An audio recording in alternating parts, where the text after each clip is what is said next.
alhamdulillahilladzi an'amana alaina bi ni'matil imani wal islam walladzi anzala sakinata fi qulubil mu'minin liyazdadu imanan ma'a imanihim.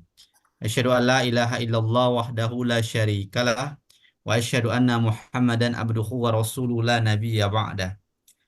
Allahumma fa'na bima 'allamtana wa 'allimna ma yanfa'una wa zidna ilma.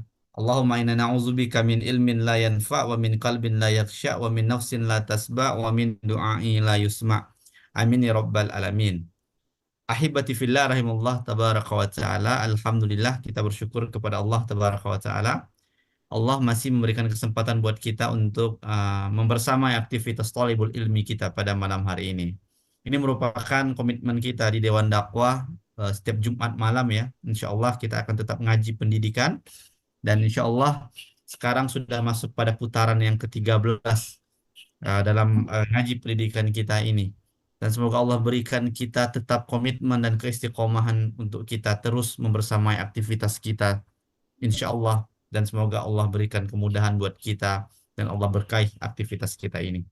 Baik, kemudian kepada Rasulullah Shallallahu Alaihi Wasallam selalu kita bersolawat, Allahumma sholli ala Muhammad wa ala ali Muhammad. Semoga Rasulullah Shallallahu Alaihi Wasallam memberikan syafaat di yaumil akhir kelak. Baik Bapak Ibu rahmati Allah tabaraka wa taala. Insya Allah ngaji pendidikan kita yang putaran ke-13 ini, insya Allah kita akan membahas ya tentang 5 kunci sukses pendidikan anak di era disrupsi pada hari ini. Sebagaimana kita ketahui, kita sudah masuk pada era disrupsi, yakni di mana teknologi, inovasi, dan perubahan sosial secara signifikan mengganggu atau mengubah industri bisnis dan cara hidup manusia secara keseluruhan, termasuk dalam konsep pendidikan anak. Ini juga menjadi persoalan yang besar buat kita semua. Maka era disrupsi ini tentu saja menjadi sesuatu yang mungkin bisa kita inovasikan dalam teknologi dan industri pendidikan kita pada dewasa ini. Maka insya Allah hadir bersama kita pakar pendidikan kita ini Ketua Umum Dewan Dakwah Islamiyah Indonesia, Ustadz Dr. Adian Husaini yang akan bersamai kita dalam aktivitas dalam tema kita 5 kunci sukses era disrupsi pada hari ini dalam mendidik anak. Kepada Ustadz Adian, kita persilakan, tafadhol masykuran. Tafadhol Ustadz. Diberikan waktu yang seluas-luasnya. Baik, terima kasih. Assalamualaikum warahmatullahi wabarakatuh. Waalaikumsalam warahmatullahi wabarakatuh. Alhamdulillah. Wassalatu wassalamu ala rasulillah wa ala alihi wa sahbihi wa mawalah wa la hawla wa la quwata illa billah. Bapak Ibu, saudara sekalian, alhamdulillah malam hari ini kita masih bisa melanjutkan ya kajian kita, taklim kita insya Allah.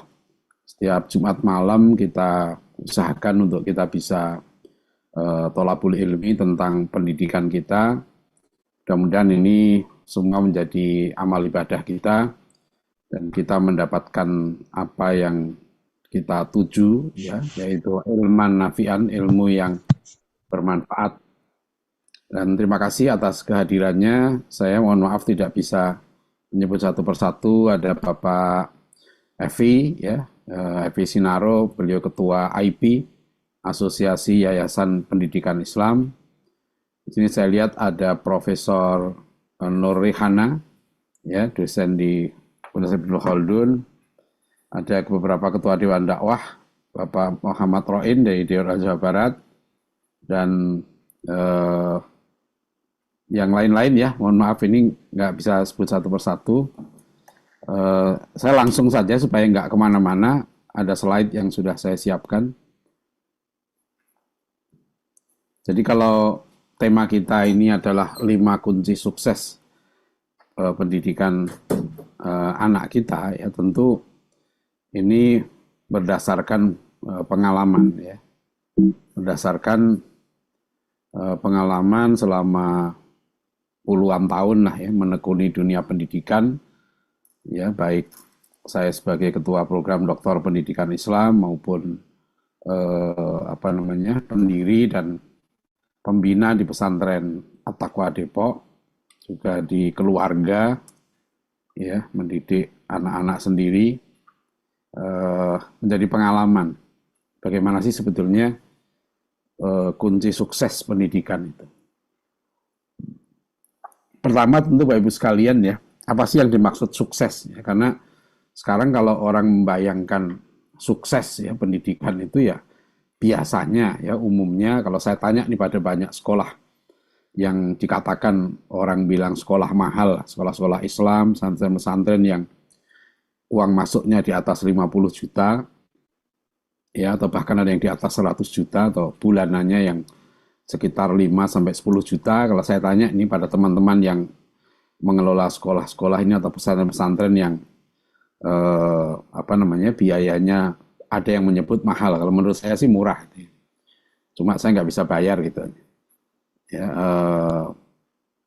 pertama biasanya kalau orang memasukkan anak ke situ, pertama indikatornya itu adalah lulusannya banyak diterima di PTN. Yang kedua, ya sekarang ini ada program tahfidnya. Nah, ketiga, biasanya nanti ada prestasi-prestasi di bidang sains. Olimpiade sains dalam berbagai tingkatan. Yang keempat, sarana prasarananya memadai. Nah, itu yang dituju lah ya, dituju.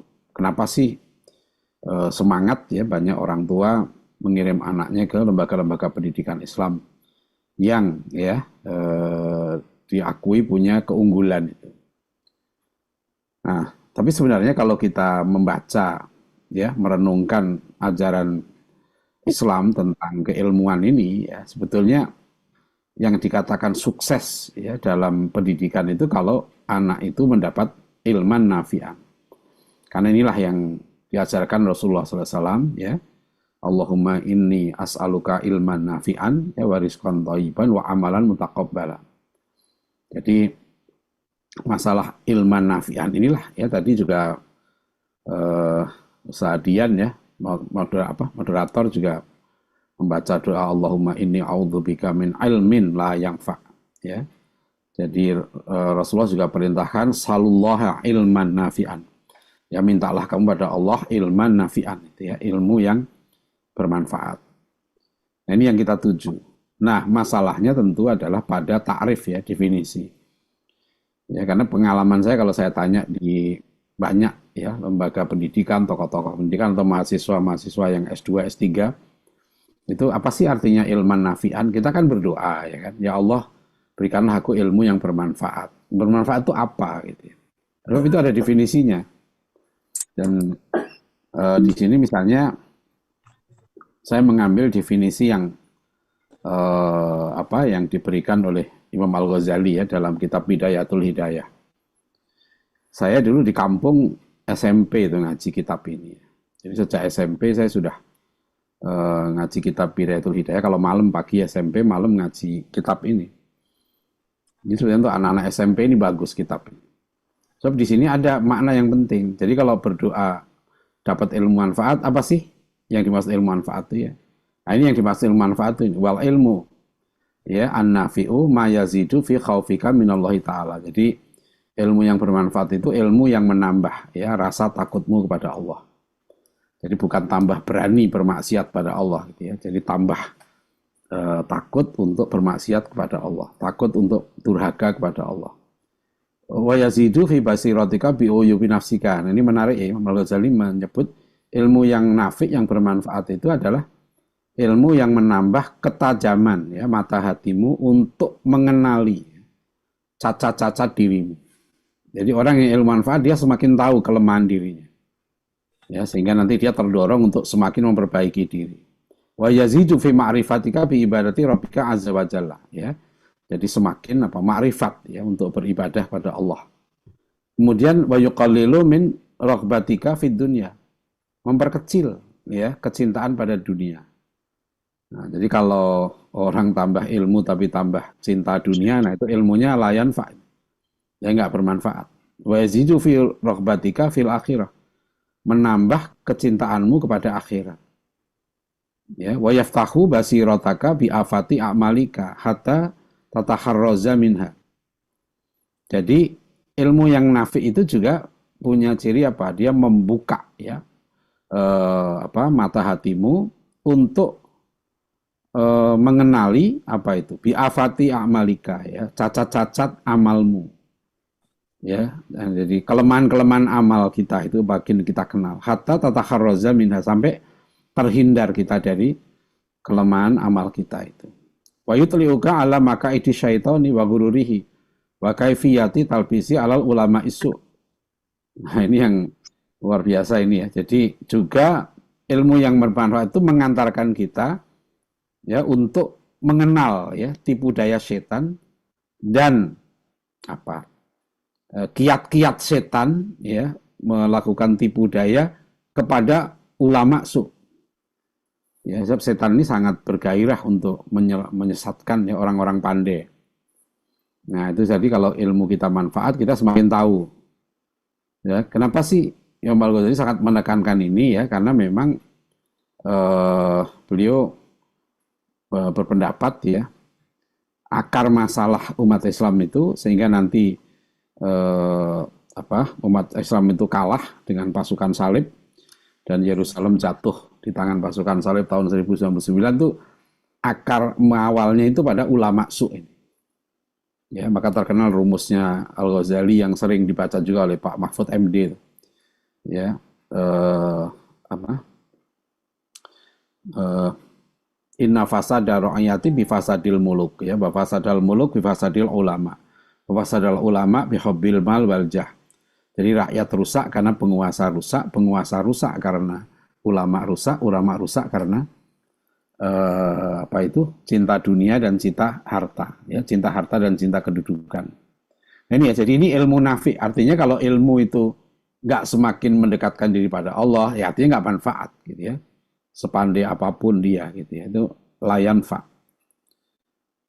Nah, Bapak Ibu sekalian ya, ada panduan-panduan dari Rasulullah SAW yang sangat menarik ya tentang nanti ini harus menjadi tujuan pendidikan kita, karena Rasulullah memberikan beberapa kriteria tentang manusia terbaik gitu ya. Ya, kita udah hafal lah, innama bu'itsu liutammima makarimal akhlak. Ya, jadi beliau diutus untuk menyempurnakan akhlak. Nanti harus menjadi tujuan kita ini pendidikan. Kemudian Al-Qur'an juga menggariskan inna akramakum indallahi atqakum.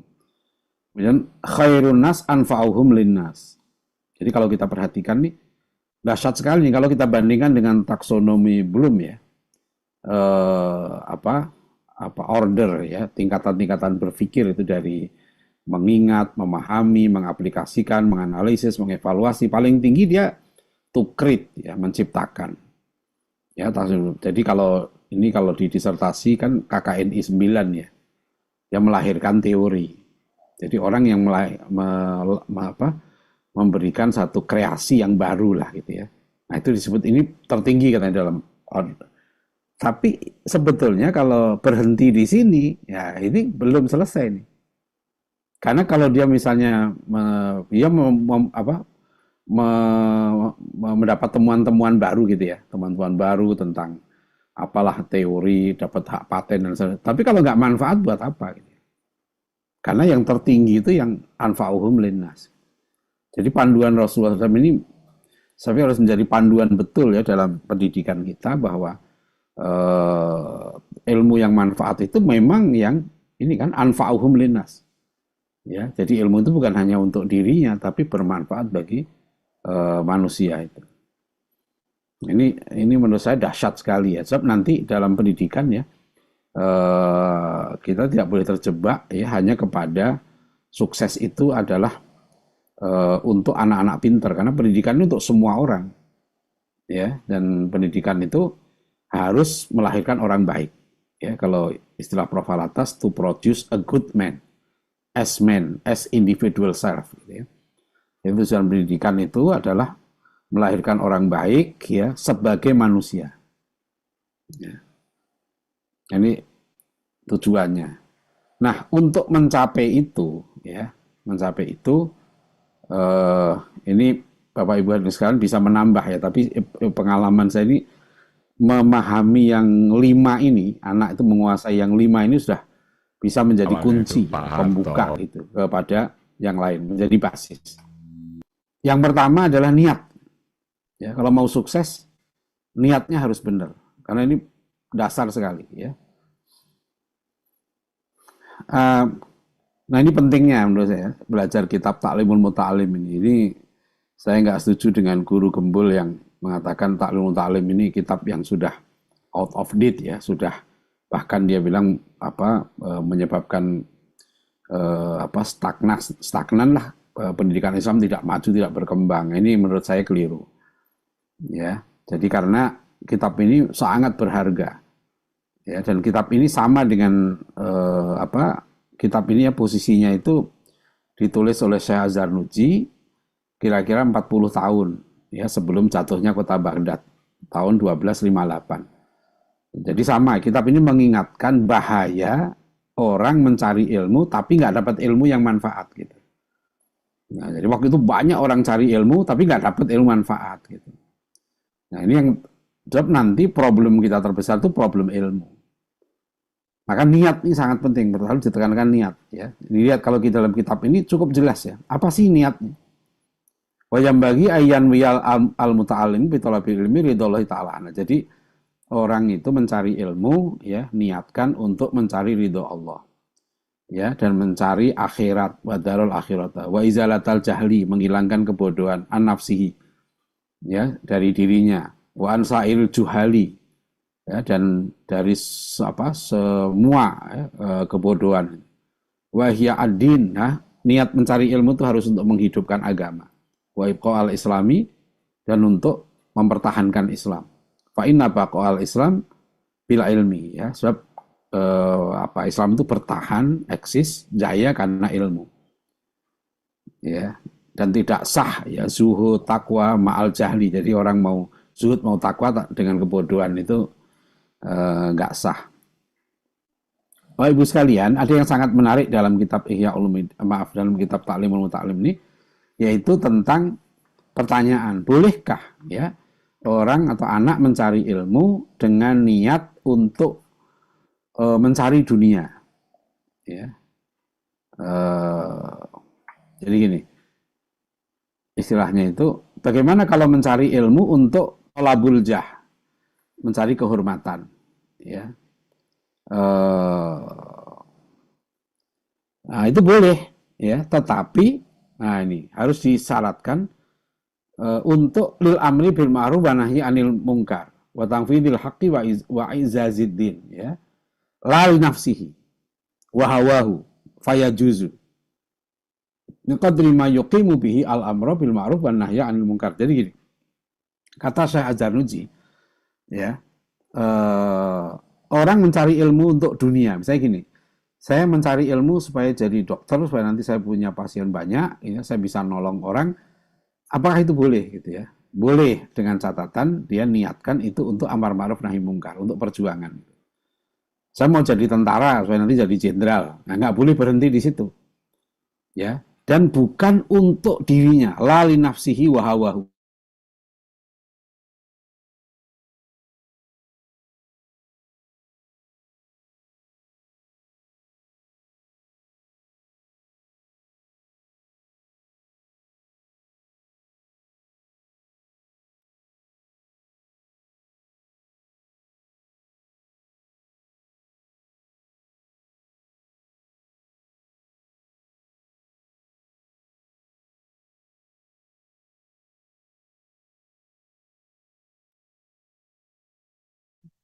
Mohon maaf, Ustadz Adian, suaranya hilang. putus. Ya, suara sepertinya beliau terlempar dari eh, jaringan. Jadi insya Allah mungkin kita tunggu sebentar lagi ya Bapak-Bapak, Ibu-Ibu yang rahmati Allah Tabaraka wa Ta'ala.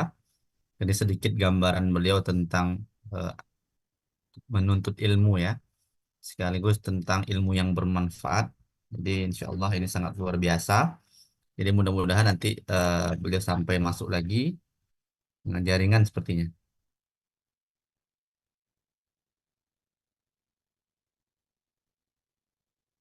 Mohon dibantu nanti slide-nya bisa di-share. Baik Pak, insya Allah Pak nanti disampaikan juga kepada panitia. Iya. Terima kasih. Terima kasih. Testing, Ustadz Adian, sudah bisa suaranya? Sudah bisa? Oh iya, Assalamualaikum. Sudah masuk? Waalaikumsalam warahmatullahi wabarakatuh. Terima kasih, Udah. saya ganti koneksi ya. Ya. Ya, Tafadhol, ganti Ustaz. koneksi. Baik, baik. Jadi Bapak Ibu dan saudara sekalian ya, ini penting untuk semuanya gitu ya, untuk kita semua wali santri dan sebagainya. Kalau anak kita mondok atau sekolah itu betul-betul niat, Pak. Ya, kami selalu mengingatkan misalnya waktu anak kami ngafal Quran gitu, selalu diingatkan jaga niat gitu ya, jangan niatnya dunia. Ya, niatkan untuk bisa memahami Al-Quran supaya nanti menjadi orang yang semakin takwa, semakin baik, bisa mengamalkan gitu. Itu penting sekali. Niat ikhlas mencari ilmu.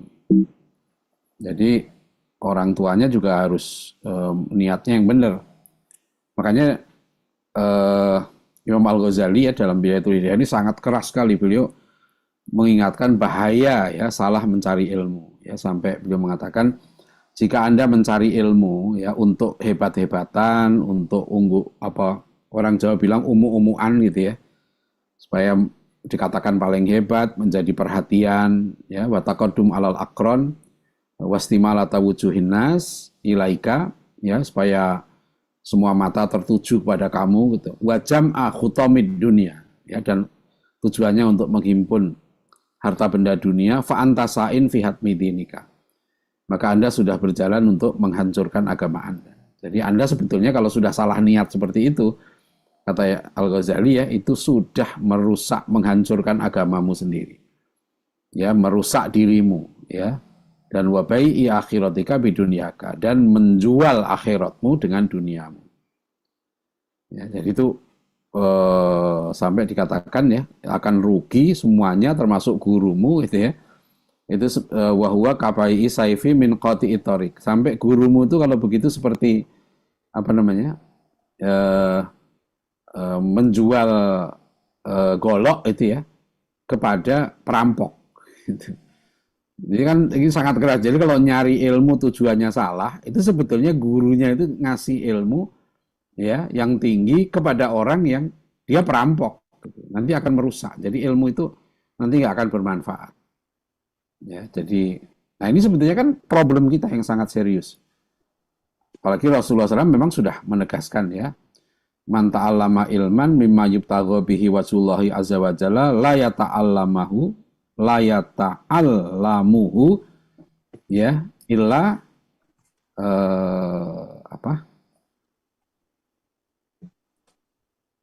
liyusibah ya, bihi aradam minad dunya lam yajid arfal jannati yaumal qiyamah. Nah, itu ya, jadi kata Rasulullah. Jadi barang siapa yang menuntut ilmu yang seharusnya diharapkan untuk mencari keridhaan Allah ya, tapi dia justru mempelajarinya hanya untuk mendapat kepentingan dunia, maka dia tidak akan mencium baunya surga di akhirat. Saya pernah melihat satu pesantren di Lubuk Linggau ya. Nah, itu dulu Al-Azhar di sana ya, pesantren Al-Azhar, kebetulan kiainya juga alumni S3 UIK. Nah, hadis ini dipampang nih ya, di tempat yang cukup mencolok gitu ya. Siapa mencari ilmu yang tujuannya bukan untuk yang benar ya, maka dia tidak akan mencium baunya surga. Ya tentu karena memang kalau udah salah niat ya nggak akan. Jadi pertama sekarang ini niat ya. Kita niatkan kalau nari ilmu itu yang benar ya. Nah, kemudian satu niat tadi kan. Nah, yang kedua worldview. Tentu ini saya singkat-singkat ya menyampaikan worldview ini kan pandangan alam. Ru'yatul Islam lil wujud ya, bagaimana kita melihat realitas itu secara islami ya, jadi tantangan terberat kita ya sekarang ini sekuler. Nah, cara kita memandang realitas supaya islami ya, kita harus punya pemahaman yang benar ya tentang konsep-konsep pokok dalam Islam ya, tentang Tuhan ya, manusia, agama, tentang ilmu, kitab suci, tentang nabi, tentang kebenaran, tentang wanita, dan seterusnya. Nah, saya ambil contoh misalnya tentang ilmu ya. Bangsa Arab itu setelah datangnya Islam, itu kan yang diubah pertama itu worldview-nya. Mereka dari bangsa yang tidak dikenal dalam peta sejarah, peta peradaban, dalam waktu yang sangat singkat, bangsa Arab menjadi bangsa terbaik. Nah, apa yang diubah oleh Al-Quran itu kan cara dia memandang Tuhan, ya, bagaimana memahami Tuhan. Ya, Allah yang dulunya mereka sekutukan dengan yang lain dimurnikan jadi tauhid. Kemudian hubungan dengan Allah itu dekat. Ya, bahwa Allah itu selalu terlibat dalam urusan kita, maka kita selalu mohon pada Allah untuk campur tangan dalam urusan hidup kita. Ya kan, kita milih sesuatu berdoa pada Allah, bangun tidur berdoa pada Allah dan seterusnya. Jadi konsep tentang Tuhan ini berubah sekali gitu dari yang jahiliyah sebelumnya. Konsep tentang manusia itu jelas sekali dalam Islam, tujuan hidupnya apa, dari mana asalnya, ya kan? Ayat pertama pun sudah bicara tentang asal-usul manusia. Ya, bahwa manusia itu ciptaan Allah. Khalaqal insana min 'alaq. Ya, kemudian tentang agama mereka dimurnikan, ya kan? Innad dina indallahil Islam. Siapa yang mencari agama selain Islam rugi. Jadi keyakinan tentang Islam itu kuat sekali. Kemudian tentang ilmu. Nah, ini luar biasa, Islam itu agama yang sangat mengagungkan ilmu, menempatkan ilmu di tempat yang mulia. Ya, orang jahiliyah dulu nggak kenal Bapak Ibu sekalian ya tentang konsep bahwa man kharaja fi thalabil ilmi fa huwa fi sabilillah hatta yarji'a, bahwa orang yang mencari ilmu itu sama dengan berjihad di jalan Allah. Itu nggak kenal konsep itu. Rasulullah nanti malah mencontohkan ya bagaimana menghargai bacaan, tulisan. Tawanan perang yang bisa mengajar, membaca dan menulis itu dibebaskan oleh Rasulullah. Kan kita nggak pernah mengenal ada pemimpin yang menghargai nyawa manusia, ya, menghargai tulisan itu seperti nyawa manusia. Jadi makanya sebetulnya konsep tolabul ilmi inilah yang mempertahankan Islam. Meskipun kita dijajah ratusan tahun, kan kita pondok-pondok kita unggul. Ya, madrasah-madrasah kita dulu melahirkan ulama-ulama, pondok kita melahirkan pemimpin. Meskipun pemerintahnya kafir. Karena dalam konsep Islam, mencari ilmu itu kewajiban dan kemuliaan. Jadi nggak bergantung siapapun presidennya, siapapun menterinya. Orang Islam itu wajib mencari ilmu. Ya, nah ini yang sebetulnya konsep ini luar biasa ya, Islam mendudukkan. Makanya nanti dunia pendidikan kita harus betul-betul menghargai ilmu, ya, majelis ilmu. Saya sedih ya, banyak sekali saya ngisi di berbagai pondok santren gitu ya, terutama para santri kalau saya ngisi masih saya lihat banyak yang ngobrol, ya, santri-santrinya ngobrol. Wah, itu adab ilmu yang sangat buruk gitu. Ya, jadi iya, kalau orang menghargai ilmu, dulu ulama kita kan mengajarkan kalau buka kitab saja jangan sampai itu terdengar gitu ya, pelan-pelan, karena mengganggu majelis ilmu itu dosa, ya. Jadi Islam sangat menghargai itu adab-adab ilmu. Kenapa nanti ya, masalah ilmu ini menjadi kunci kebangkitan.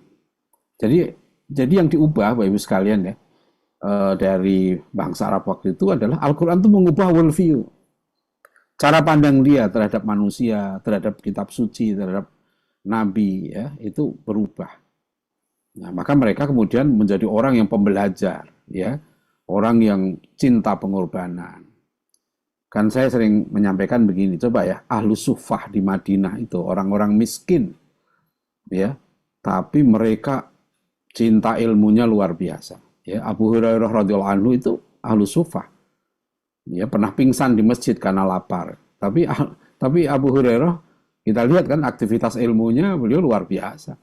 Menulis, menghafal, ya, juga jihadnya, ibadahnya, bahkan semangat tolong-menolongnya. Nah, kuncinya itu di sini ya, di ilmu. Apalagi di zaman sekarang, Bapak Ibu sekalian, ya, worldview ini sangat penting.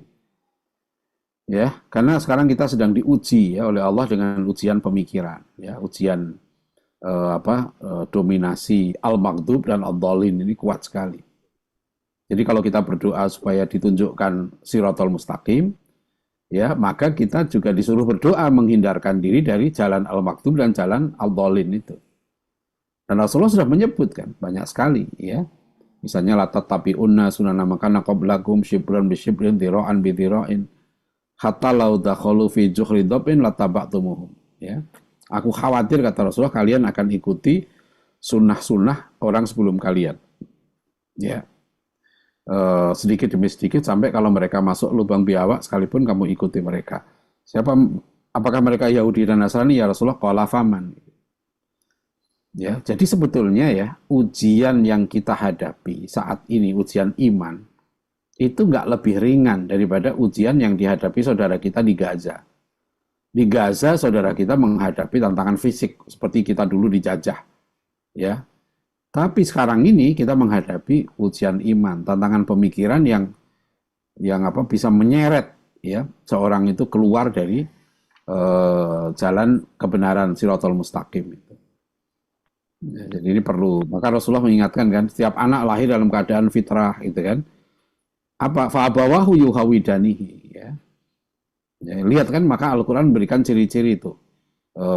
Orang-orang Yahudi itu seperti apa, ciri-cirinya kan. Misalnya dalam konsep ilmu ya, Al-Baqarah 55, Yahudi itu positivistik ya. Mereka hanya mau beriman kalau itu empiris gitu. Wa id qultum ya Musa lan nu'mina laka hatta narallaha jahratan. Wa ghadhatkumus sa'iqatu wa antum tangdurun. Ya, Yahudi itu sangat materialis, serakah dunia. Wala tajidannahum akhrasan nasi ala hayah. Ya, ada artikel saya yang di majalah Hidayatullah. Kalau mau mengalahkan Yahudi, jangan jadi Yahudi. Ya, karena sifat-sifat Yahudi itu tunjukkan ya dalam Al-Qur'an begitu jelas. Jadi sekarang ini makanya misalnya nanti dalam kurikulum ya di pesantren itu menurut saya ya harus diajarkan tentang bahaya Zionisme ya, sifat-sifat Yahudi ini, karena al-maghdub itu dan juga ad-dhalin ya. Ad-dhalin yang katakan an-nasara ya. Jadi jangan hanya diajarkan yang baik tapi harus diajarkan juga ya, diberitahu tentang yang buruk. Jadi Al-Qur'an itu kan gitu cara, kalau mengajarkan al-baik maka harus tahu ar-riba. Ya, mengajarkan keimanan harus tahu kekufuran, mengajarkan ketauhidan harus tahu kemusyrikan. Ya bunayya la tusyrik billah. Ya. Nah, jadi ini worldview ya. Jadi bagaimana ya anak-anak kita itu punya pandangan. Contoh Ibu sekalian ya tentang kesuksesan. Ini dari worldview nih. Ya. Kan dominan sekali sekarang yang namanya sukses itu sekolah terbaik, kampus terbaik itu adalah yang lulusannya ya kan jadi pejabat, jadi pengusaha, ketua partai, atau pokoknya jadi secara dunia itu sukses lah. Ya, tapi kalau dia punya visi akhirat, karena ciri worldview Islam itu dia visinya akhirat. Ya, wabtaghi fima ataqallahu ad-darul akhirata. Kalau dia punya visi akhirat, nah itu seperti yang dikatakan Ki Haji Imam Zarkasi. Aku didik kalian jadi orang-orang besar. Ya. Apa itu orang besar, kata beliau? Bukan kamu ketua partai, bukan pengusaha, bukan apa. Tapi yang aku maksud orang besar itu kalian ya pergi ke pelosok-pelosok, ke lereng-lereng gunung, ke kolong-kolong jembatan, mengajarkan ilmu yang sudah aku dapat, yang sudah kalian dapat di pesantren ini. Ya, jadi ini yang saya terus mendorong gitu ya, para santri supaya yang penting kamu 6 tahun di pondok ini gitu ya, sudah dapat ilmu yang hebat, ilmu bagaimana beriman yang benar, berakhlak yang benar, ibadah yang benar gitu ya, ilmu bisa ngaji yang benar. Itu bukan ilmu ecek-ecek itu. Ya, maka ilmu itu diamalkan dan diajarkan ya. Nah, jadi supaya berkah. Ya, itu tradisi dalam pesantren dulu begitu, kalau lulus mereka terjun ke masyarakat mengajarkan ilmu yang sudah mereka dapat gitu. Karena dengan begitu orang tuanya dapat pahala ya, mengalir. Kalau orang tua meninggal, anaknya masih mengalirkan pahala terus karena anaknya mengajar, yang diajarkan diamalkan gitu ya. Jadi apa ya, multiplier efeknya itu luar biasa. Ya, jadi ini yang nggak apa-apa kalau mau anaknya jadi wapres juga nggak apa-apa, anaknya jadi menteri juga nggak apa-apa. Yang penting dia manfaat kan. Yang penting dia berbuat baik ya. Tapi jangan menganggap kalau anaknya jadi dai, anaknya jadi guru itu rendah, itu yang salah. Ya, jadi ini cara pandang yang worldview-nya keliru, memandang sukses itu duniawi. Ya, ini yang berat nih, karena waktu puasa kita disuruh takwa, tapi ketika sudah selesai puasa, nilai takwa itu nggak dijadikan pedoman untuk menilai kriteria sukses atau tidaknya seseorang. Nah, yang kedua worldview ya. Nah, yang ketiga, misalnya ini saya agak percepat supaya nanti kita bisa diskusi. Itu konsep ilmu dalam Islam dan tantangannya. Ya, konsep ilmu ini penting. Prof. Alatas mengingatkan ya, tantangan terberat, terbesar yang dihadapi umat Islam saat ini adalah the challenge of knowledge, ya, tantangan ilmu. Bukan menghadapi kebodohan, ya, tapi yang lebih berat adalah menghadapi confusion, ya, kekacauan ilmu. Jadi orang belajar tentang sejarah, tapi salah, ya. Akhirnya pelajaran sejarah itu bukan menjadikan seorang muslim dia menjadi bangga dengan Islamnya. Pelajaran yang salah itu kayak dia salah makan. Ya, karena ilmu ini juga gizi gitu ya. Orang belajar ilmu tapi salah. Ya, ilmunya banyak tapi tidak beradab, tidak terstruktur. Yang terjadi apa akhirnya? Dia jenuh. Ya, akhirnya lulus dari pondok nggak mau belajar lagi. Nggak mau ngaji lagi, nggak minat lagi belajar agama karena kapok. Itu juga perlu berhati-hati ya, karena ilmu ini seperti ramuan makanan gitu ya, makanan jiwa. Nah, dia harus lezat dirasakan sehingga dia haus ya. Nah, ciri orang mendapat ilmu kan kata Imam Syafi'i salah satunya wahirsin, dan dia haus ilmu, tamak ilmu. Jadi kalau ilmu ini salah ya, yang diajarkan ya, yaitu confusion, kacau ya, akhirnya membentuk orang jadi kacau. Ya, nggak ngerti mana yang penting, mana nggak penting ya. Mana yang harusnya diutamakan ya, mana yang tidak diutamakan. Jadi nggak ngerti mana fardu ain, fardu kifayah gitu. Karena saya tanya pada beberapa orang ya, tahu nggak bedanya ilmu fardu ain, fardu kifayah? Nggak tahu lah. Kalau nggak tahu gimana dia mencari ilmu ya. Nah, yang menarik dari kitab Ilmu Ta'lim ini salah satunya adalah beliau ini menjelaskan ya, kitab ini dari hadis thalabul ilmi faridatun ala kulli muslimin. Mencari ilmu itu wajib bagi setiap muslim. Ini laki-laki dan perempuan sama loh, ini wajib mencari ilmu. Ya, kaya, miskin, ya, bodoh, ada listrik, gak ada listrik, tetap wajib cari ilmu karena setiap muslim wajib cari ilmu. Nah, tapi gitu ya, dijelaskan nggak semua ilmu harus dicari. Kan ini harus ada panduan. Ya, yang wajib dicari yang mana gitu ya. Jadi kewajiban orang tua sebetulnya mendidik anak ya supaya dia beradab dan berilmu gitu, bukan menyekolahkan anak, bukan memesantrenkan anak atau mengkuliahkan anak ya. Sebab bisa jadi di sekolah itu anak nggak dapat ilmu yang diwajibkan, malah bisa jadi anak mendapat ilmu yang diharamkan. Nah, gimana kalau orang tuanya nggak paham? Ya? Nah, jadi kadang-kala perlu, apalagi kalau anak udah kuliah. Saya perhatikan banyak orang tua, dan kalau anaknya kuliah, orang tuanya itu nggak terlalu peduli. Ya. Apa sih yang diajarkan di kampusnya? Apa yang diajarkan ya oleh guru-gurunya atau oleh dosen-dosennya itu udah benar belum? Gitu ya. Maka di sini dikatakan kan, ketahuilah bahwa sebetulnya nggak diwajibkan bagi setiap muslim thalabu kulli ilmin. Ya.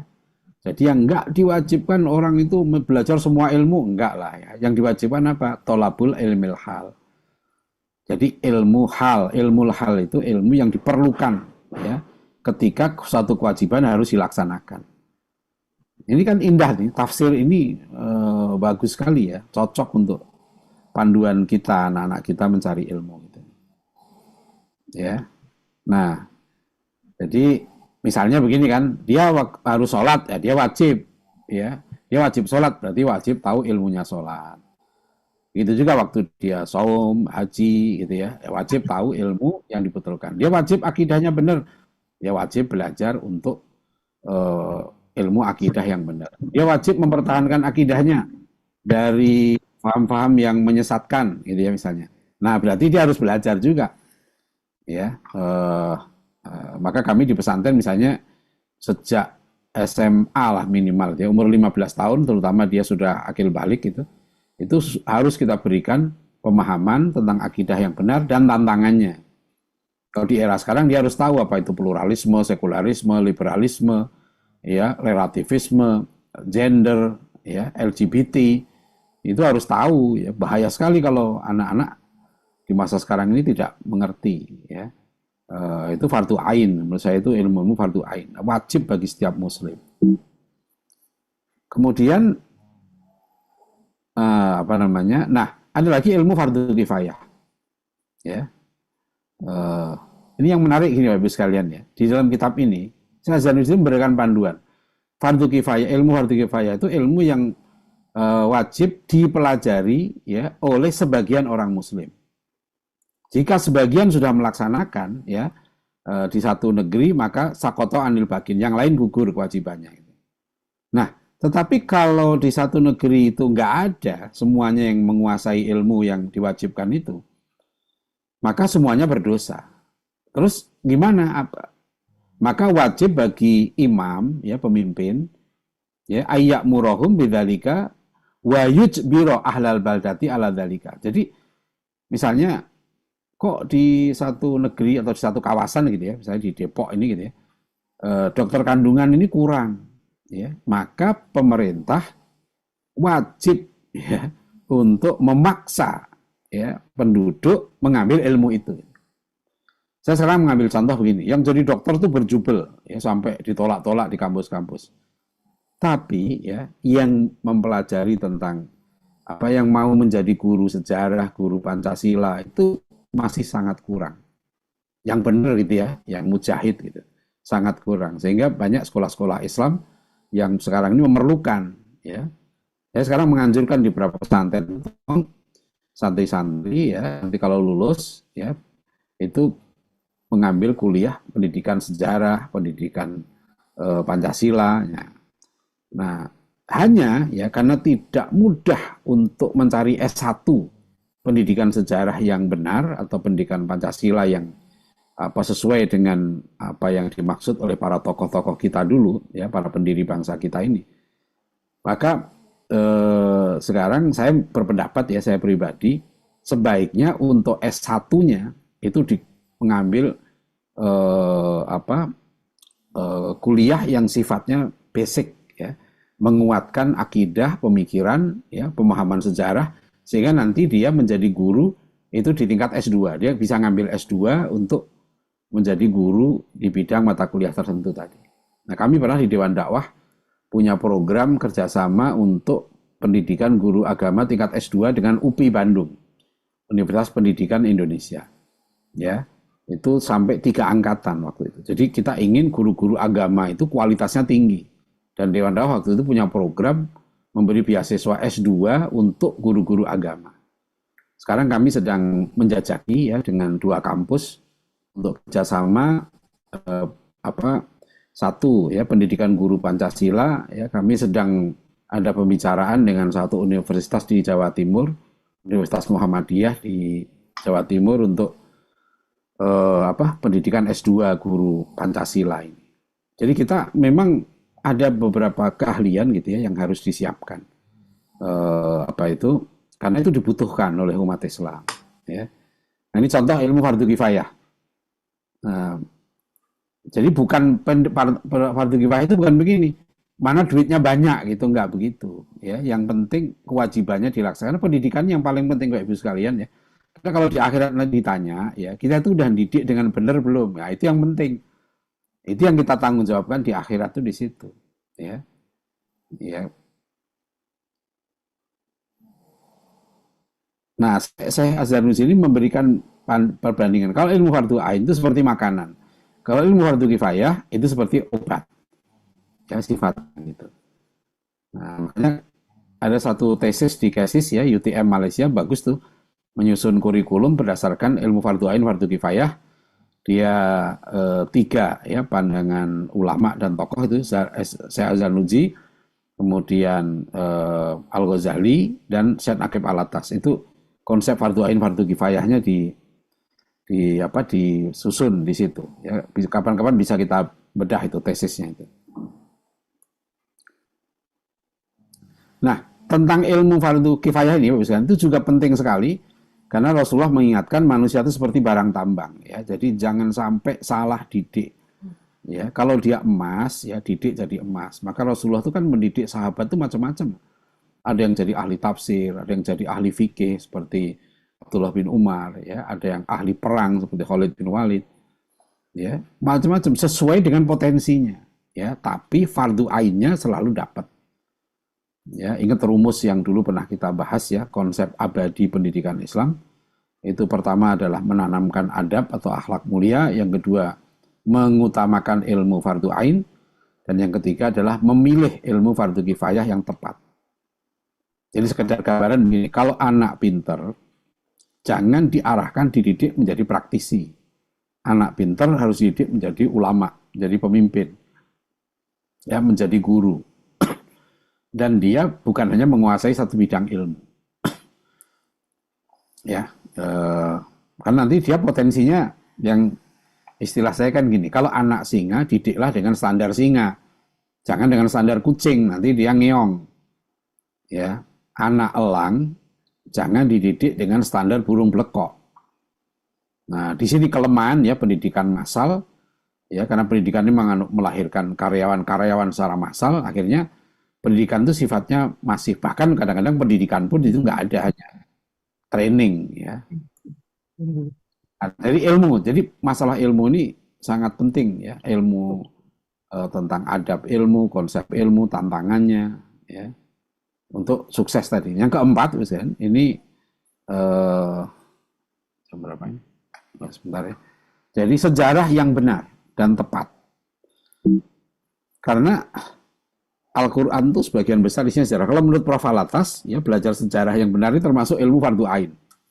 Bahkan kata beliau, universitas itu sebenarnya intinya mengajarkan ilmu-ilmu fardu ain untuk membentuk pribadi yang baik, pribadi muslim yang kuat. Ya, nanti ya fardu kifayahnya dia bisa peroleh di tempat lain. Tapi namanya universitas itu harusnya sesuai dengan namanya ya, kuliah atau university, itu membentuk manusia seutuhnya, atau a universal man atau al-insan al-kulli. Kalau bahasa Pak Nasir itu manusia integral, ya, manusia seutuhnya. Nah, ya jadi Wantoro juga begitu. Kalau kita konsep pendidikannya membentuk manusia seutuhnya, ya, untuk meraih kebahagiaan yang hakiki. Ada satu kata-kata yang penting ya dari Muhammad Asad itu. Ini kaitan dengan sejarah. Jadi kata dia tidak ada satu peradaban itu ya, yang berkembang atau bahkan akan eksis ya. Peradaban itu jika hilang kebanggaannya dan dia terputus dari sejarahnya. Nah, sebaliknya begini. Jadi kalau mau membunuh satu peradaban gitu ya, maka lakukan dua hal saja. Hilangkan kebanggaannya. Tanamkan rasa minder. Ya. Haji Agus Salim itu nggak mau menyekolahkan anaknya ke sekolah-sekolah Belanda, sekolah barat. Ya, kenapa? Alasan dia karena sekolah barat ini menanamkan rasa minder pada kaum pribumi. Jadi nggak bangga sebagai orang Indonesia, nggak bangga sebagai Muslim. Maka Haji Agus Salim nggak mau. Tapi anak dia sejak kecil ya sudah dididik bahasa Belanda oleh Haji Agus Salim sendiri. Jadi anaknya Haji Agus Salim itu kecil-kecil sudah lancar bahasa Belanda. Dan dia nggak mau itu belajar sama orang Belanda. Ya, belajar di sekolah. Nasir juga begitu, nggak mau dia dikasih beasiswa untuk kuliah di Belanda atau di sekolah Belanda di Jakarta waktu itu. Pak Nasir memilih menjadi guru, ya, menjadi guru pejuang tanpa dibayar, ya, di SMP. Jadi kalau kita lihat tokoh-tokoh kita dulu ya melahirkan pemimpin itu karena percaya dirinya luar biasa. Ya, saya itu masih ngalami ya di pondok pesantren, saya SMA saya di pesantren itu dulu kita bangga sekali dengan sarung gitu ya. Jadi main bola pun pakai sarung karena dulu ulama-ulama dulu yang tradisional mengharamkan ya berpakaian mirip penjajah gitu ya. Man tasyabbaha biqaumin fahuwa minhum gitu. Nah, itu sebagian ulama kita dulu berpendapat ya jangan ikutilah orang kafir gitu. Jadi kebanggaan dan terputus dari masa lalunya. Jadi kalau sudah nggak bangga dengan Islam, sejarahnya nggak paham, ya itu riskan sekali. Nah, saya ambil contoh Ibu sekalian ya. Setiap komunitas itu selalu memahami sejarahnya masing-masing, menurut worldview masing-masing. Jadi kalau misalnya media Hindu ini sambil contoh tahun 2011, dia punya tulisan begini nih, laporan utamanya. Kembali ke Hindu bila Indonesia ingin berjaya kembali seperti Majapahit. Ini kan sejarah. Jadi dia mengangkat Majapahit sebagai puncak keberhasilan kemajuan Indonesia dulu gitu loh, ya. Maka dia bilang kalau mau Indonesia maju, berjaya kembali, ya kembali ke Hindu gitu. Dan itu terang-terangan di sini. Oleh karena itu harus kembali ke agama yang dapat melihara dan mengembangkan budaya bangsa sebagai syarat mutlak untuk menjadi negara adidaya. Satu-satunya agama yang dapat menumbuh kembangkan budaya bangsa adalah Hindu. Karena memang sejak dahulu kala bangsa ini beragama Hindu yang kemudian menimbulkan budaya bangsa yang adiluhung ini. Jadi sejarah itu begitu. Bangsa Amerika kan merumuskan sejarahnya mereka supaya bangga ya dengan bangsanya itu. Australia begitu. Ya. Nah, sekarang kita orang Islam lucunya nanti belajar sejarah malah malu sebagai muslim. Ya, tidak menimbulkan izzah. Aizzatin alal kafirin itu hilang. Itu berarti belajar sejarahnya salah. Ya. Kalau menurut saya daripada belajarnya salah, lebih baik nggak belajar. Karena kalau belajar salah lebih susah benerinya. Jadi kalau orang tidak tahu, ya dia tapi ikhlas, dia mau dan mudah diberitahu. Tapi kalau orang punya ilmu tapi salah, nah itu masalah itu. Ya, susah itu harus dibongkar dulu ilmu yang salah. Ya, jadi ini yang disebut Pak Nasir sebagai nativisme ya, nativisasi. Di mana di negeri-negeri Muslim para penjajah selalu mengangkat peradaban sebelum Islam. Ya, bahwa di masa itulah ya di Jaya gitu kan.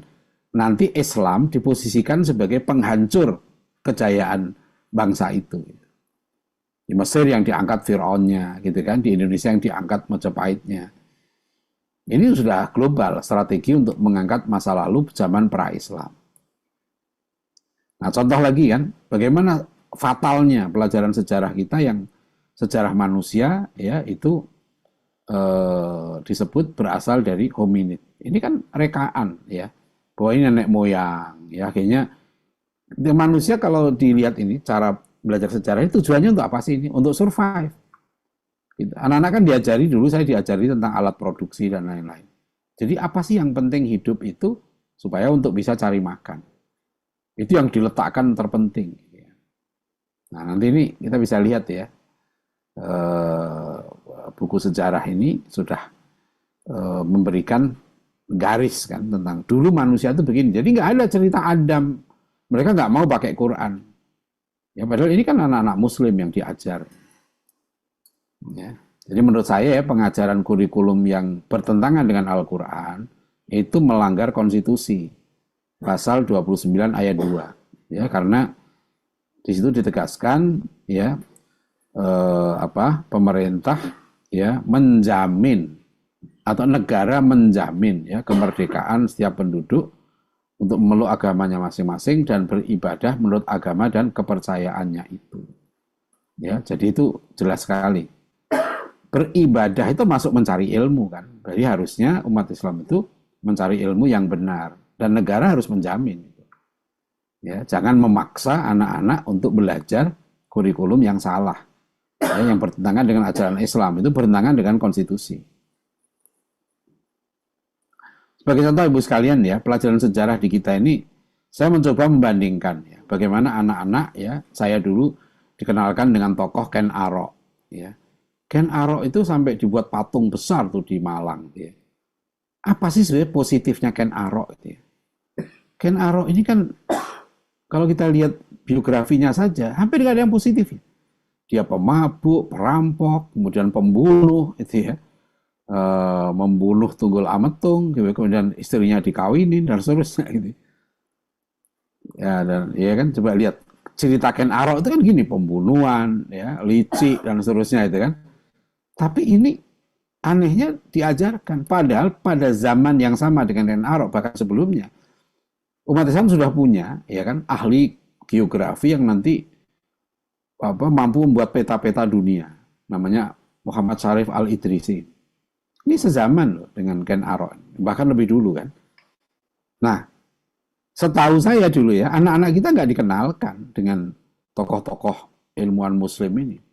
Abu Raihan Al-Biruni, ya, kemudian Ibnu Haytham, ya, nggak dikenalkan. Maka di At-Taqwa ini untuk tingkat SMA, ya, salah satu materi wajib itu adalah sejarah sains Islam. Nah, itu yang mengajar Dr. Budi Hendrianto. Ya, jadi itu untuk membangun apa kebanggaan umat Islam ini. Saya sering misalnya mengajarkan, menyampaikan presentasi tentang sejarah toleransi Islam, ya. Bagaimana Islam itu membangun toleransi di Madinah, di Andalusia 800 tahun, ya. Dan itu dari sumber-sumber Kristen dan Yahudi, ya. Mengakui zaman kejayaan Islam di Spanyol juga zaman kejayaan Yahudi. Di Turki Utsmani itu orang Yahudi mendapatkan jabatan, ya, mufti, ya, chief rabbi. Jadi ada plurality of law, ya. Jadi dunia Islam dulu, ya, itu memberikan pengadilan sendiri kepada Yahudi. Ya, orang Yahudi itu sampai dikasih pengadilan sendiri.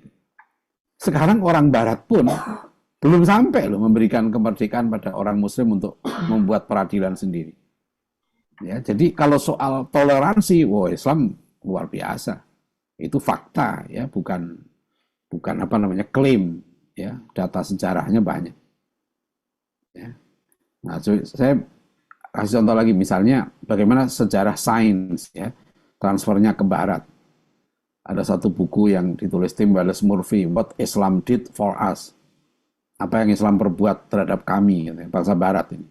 Di buku itu ada subjudul, itu The West Debt to Islam, hutang Barat terhadap Islam. Sampai penulis buku ini mengatakan, sampai kapanpun kami bangsa Barat nggak akan pernah mampu membayar utang kami pada umat Islam. Nah, jadi ini kan yang harusnya diajarkan di sekolah-sekolah sehingga anak-anak Muslim itu bangga gitu dengan sejarahnya. Kita gemilang sekali sejarah kita. Rahmatan lil alamin itu sudah terbukti, ya, bukan klaim kosong, ya. Nah, cuma nanti kalau salah ngajar sejarah isinya baru sedikit-sedikit berantem, ya, perang.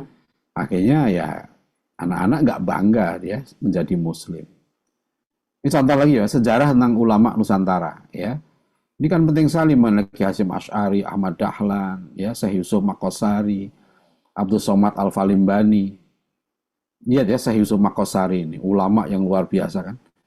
Ya, beliau abad 17 ini, ya. Bagaimana setelah Sultan Ageng Tirtayasa ditangkap, yang memimpin tentara Banten itu Syekh Yusuf Maqosari. Dan Syekh Yusuf ini istrinya dua, ya, dua-duanya anak raja. Satu anak raja Bone, dua anak raja Goa. Ya, kalau nggak salah nanti di Banten dia diambil menantu lagi oleh raja. Ya, atau dua itu istrinya, satu raja Banten atau raja Goa. Jadi Syekh Yusuf ini, ya, Masya Allah, lihat ya, tantangannya luar biasa. Wah, ketika sudah ditangkap, dibuang pun gitu ya, tetap dia mengislamkan, ya, banyak orang di Sri Lanka, di Afrika Selatan. Nah ini kan kalau nggak dikenalkan aneh, ya.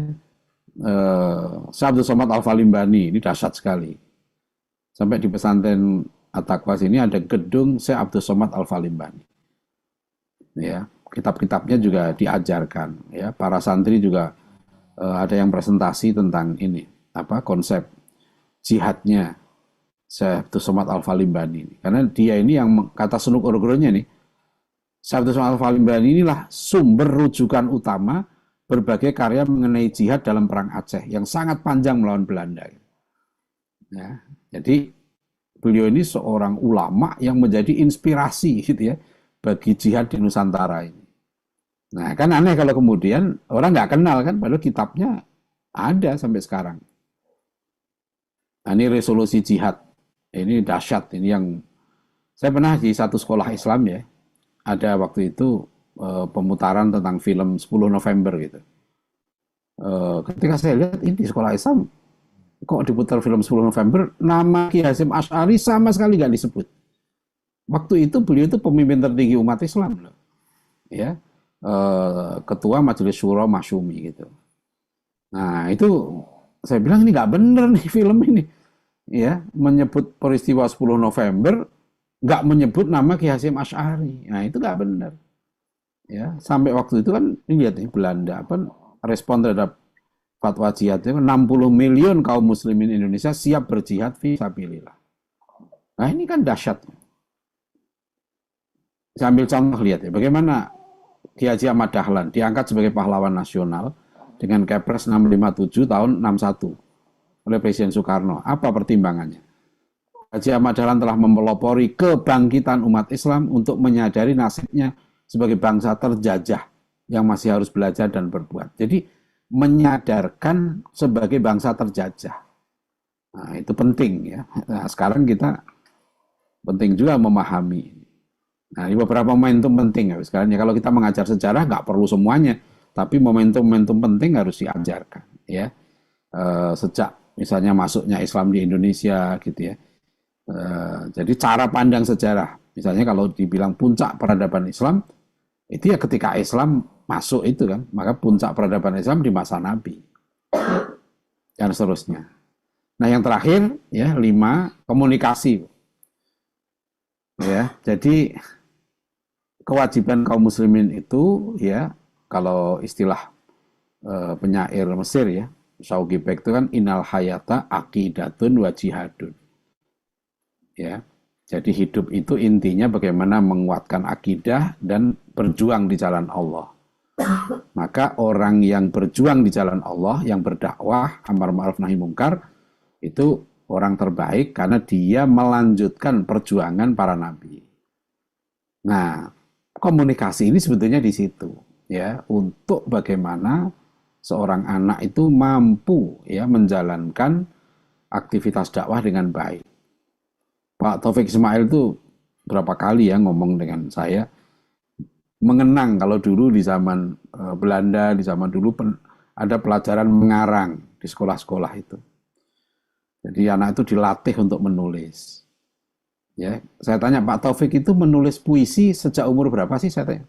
Beliau bilang sejak SD sudah menulis gurindam. Ya, dan tulisan beliau dimuat di koran itu saya lupa SD atau SMP lah gitu. Jadi memang menulis itu harus dilatih ya.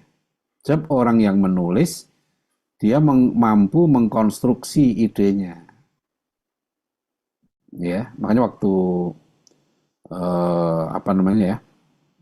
anak-anak ya, di pesantren ini kita latih supaya bisa menulis dengan baik. Jadi sekarang di era sekarang ini mau nggak mau ya, kita alat komunikasi begitu canggih ya, bebas informasi ya, sekarang bahkan sudah citizen journalism. Sekarang ini setiap orang bisa jadi wartawan.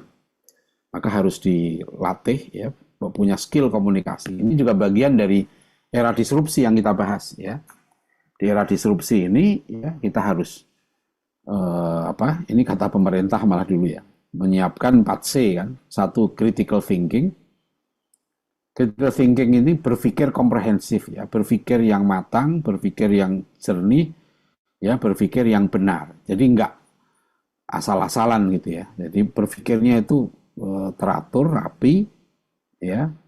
Nah, setelah itu critical yang kedua kreativitas. Pendidikan kita harus melahirkan anak-anak yang kreatif. Untuk bisa kreatif, ya, dia harus mendapatkan hikmah, ya, kebijakan, karena nanti memberikan inspirasi, ya, memberikan ilham, ya, untuk dia melahirkan inovasi. Yang ketiga communication, ya, C yang ketiga. Yang keempat collaboration. Di zaman sekarang ini harus pintar-pintar berkolaborasi, ya, jangan sendirian, ya.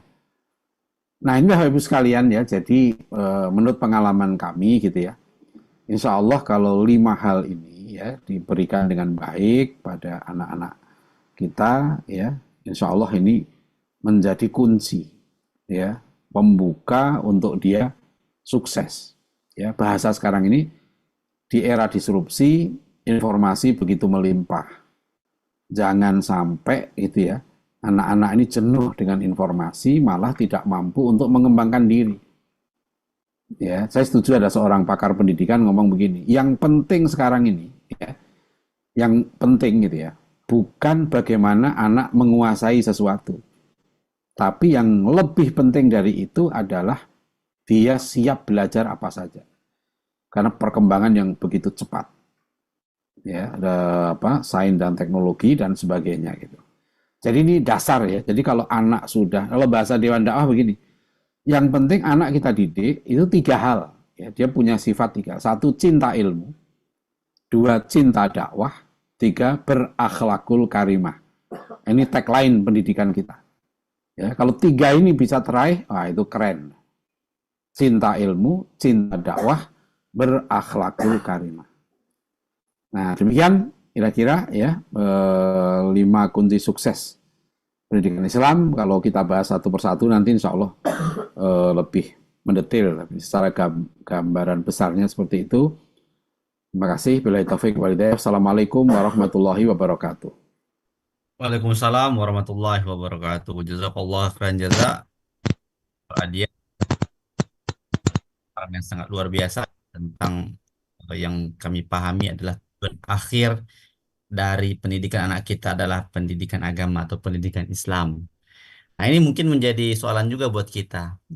Kenapa para orang tua lebih sibuk memasukkan anaknya ke perguruan tinggi yang nyata-nyata UKT-nya sekarang sudah sangat luar biasa tinggi. Jadi ini jadi persoalan buat kita. Nah, apakah STID Muhammad Nasir belum berkualitas atau sekolah-sekolah kampus-kampus besar tersebut justru memberikan fasilitas buat mereka. Nah, ini jadi nanti kita akan diskusikan. Saya, bentar, Mas Dian ya, saya protes itu. Kan lagi UKT tinggi itu berapa sih? Kalau di Yang 114 sekarang, tengok dapat dari berita 114 juta. ya 14 juta itu murah banget. Di 114 Inggris, 114 juta, di Ustaz. Inggris, di Inggris itu 1 tahunnya 200 juta. Gitu, Ustaz. Ya, Baik.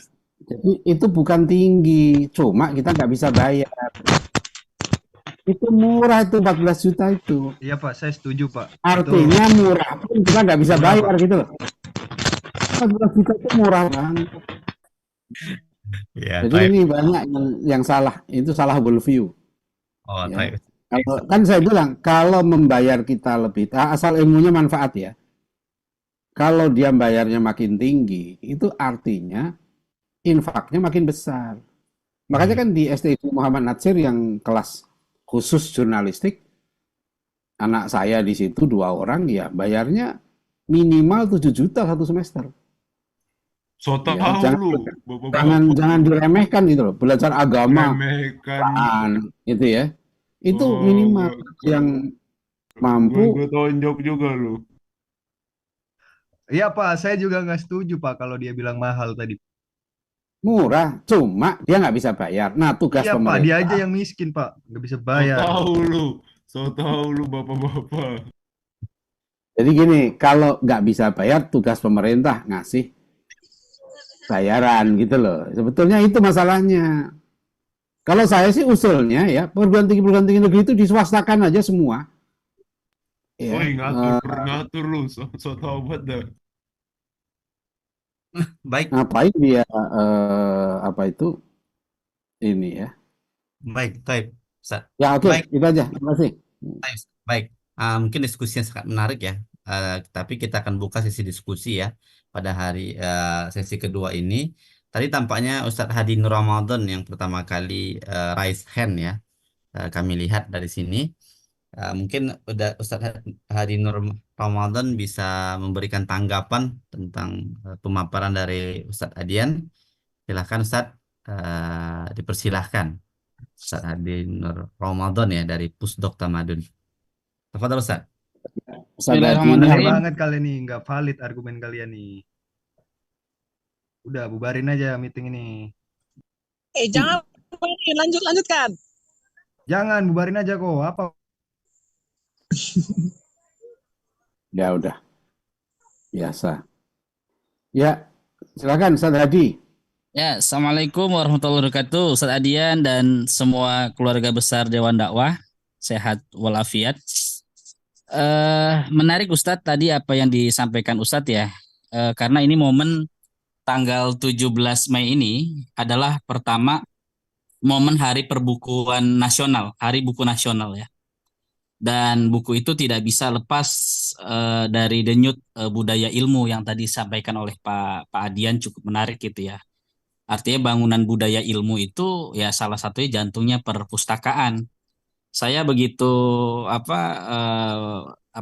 salut gitu ketika salah satunya lah pesantren At-Taqwa yang dipimpin oleh Ustadz Adian itu punya perpustakaan yang cukup kalau kata orang Malaysia itu cukup berwibawa lah.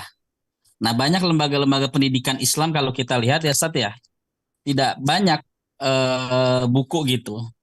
Boro-boro buku, perpustakaan aja sih sudah tidak ada gitu. Terus yang kedua, tanggal 17 Mei ini adalah hari Arsip Nasional Ustadz, pengarsipan. Nah, ini yang saya kira menarik sekali. Saya ketika sering berkunjung ke perpustakaan Ustadz Adian, dokumentasi termasuk arsip ya cukup baik gitu. Nah, ini kan dua hal ini yang saya kira penting karena tokoh-tokoh yang sering juga disampaikan oleh Ustadz Adian, mulai dari Pak Natsir, Buya Hamka, Pak Prawoto, Pak Syafruddin, sebelum mereka menjadi seorang politisi, mereka itu adalah seorang tolabul ilmi sejati gitu.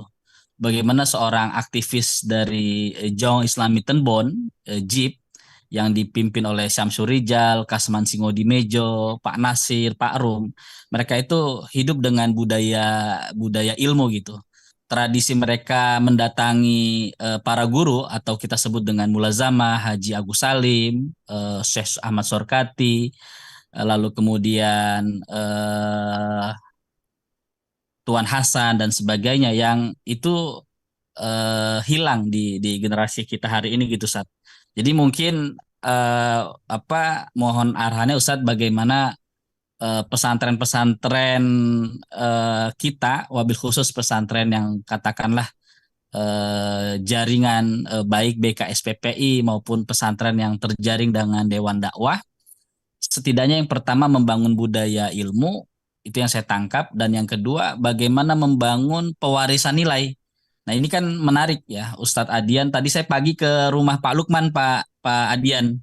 Pak Lukman nitip salam ke Ustadz Adian dan meminta harapan agar katakanlah Dewan Dakwah membuat satu silaturahmi akbar keluarga besar para pahlawan, wabil khusus yang jaringan-jaringan Dewan Dakwah mulai dari Pak Syafruddin, lalu kemudian Pak Prawoto, Pak Rasidi, dan Pak Nasir, Kiai Taufikur Rahman, dan sebagainya yang tadi Pak Adian sering menyampaikan gitu ya. Dan saya kira Pak Adian menyampaikan nilai kesejarahan ini bukan beliau menjadi ketua Dewan Dakwah gitu ya.